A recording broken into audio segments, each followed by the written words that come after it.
Welcome back to the A to Z of R&B. We are talking about legends that begin with the letter A, and I'm kicking it off with this awesome guy called Avant. I want to say he's an R&B guy that is often forgotten about, but for me, he is always going to be a heavyweight. He's one of the last R&B guys to really sing to us. I'm talking about the R&B guys who used to cry in their music. The Genuines, the Tyreses, the Joes. Avant to me is part of that era. However, he is at the latter end of that era. And he burst into our lives with the hit song Separated. That's the song that really put him on the map. So much so that that song eventually got him signed to Magic Johnson's music label. Through Magic Johnson Records, Avant released his debut album, My Thoughts, in 2000. It sold over 1.3 million copies in the US alone. It featured the hit Separated. Also featured the hit remake of My First Love, which featured Kiki Wyatt. I believe that this was kind of her first introduction into the R&B scene. So Avant is credited with potentially giving Kiki Wyatt her wings. He continued to bless us with hits like Making Good Love, Read Your Mind. Oh, Mr. Read Your... I can read your mind, girl. I know what you're thinking. And of course, one of my favorite joints from him, 4 Minutes. Even to this day, Avant is still making music, releasing music, and making albums. I believe he's released about 9 different albums. My Thoughts, Ecstasy, Director, Private Room, the last of which came out in 2020, and it's called Can We Fall in Love? No Kelly, no Diddy, but he kind of looks a bit like R. Kelly, and he has been compared to R. Kelly throughout his career. I don't know if it's because they share a similar resemblance or because they both have strong vocal presence. There's absolutely no relation. They don't know each other.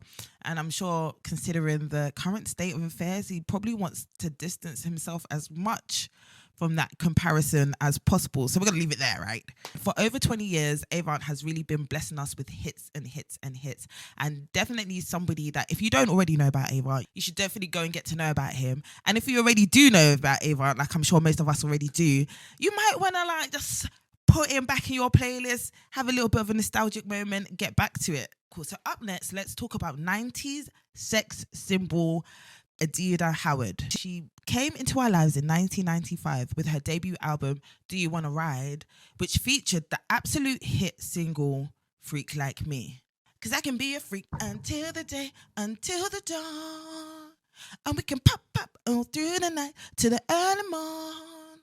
Come on and I'll take you around the hood on a gangster lean.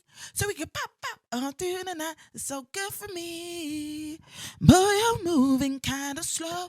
I'm sorry. I could sit here and sing that song all day. It was bold, it was sexy, and baby, did it go platinum. The album itself even going gold. This is what solidified Adina Howard as an icon and set her stamp in R&B music for generations, for decades to come. She continued dropping gems like It's All About You, and she teamed up with Warren G for a reimagined version of What's Love Got to Do With It. However, Adina Howard's career kind of hit a bit of a...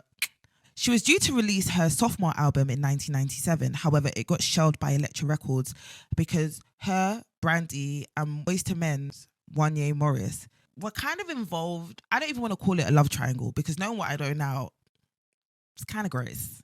However, one song, T-Shirt and Panties, featuring Jamie Foxx, got leaked to the Woo soundtrack. T-shirt and my panties on, that's how you like it.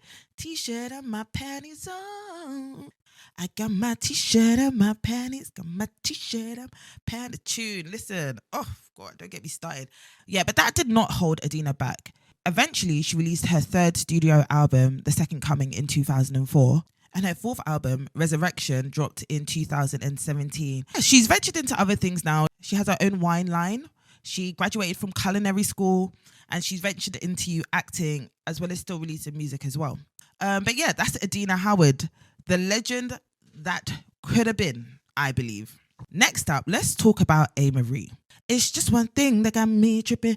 It's just one thing that got me tripping. It's just one thing you do, boy.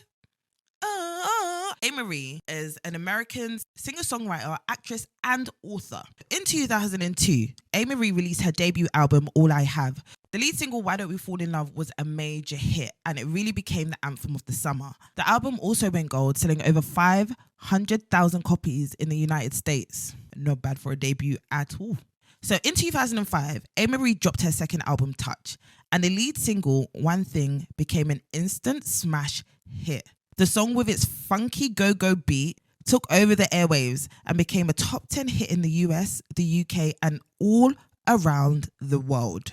It even got her 2 Grammy nominations. She released multiple albums, multiple singles. She's also ventured into acting, starring in the 2004 movie First Daughter alongside Katie Holmes. She's an author too. She's released several books, including a children's book called You Will Do Great Things. She's also started her own book club on YouTube where she discusses various books and pieces of literature.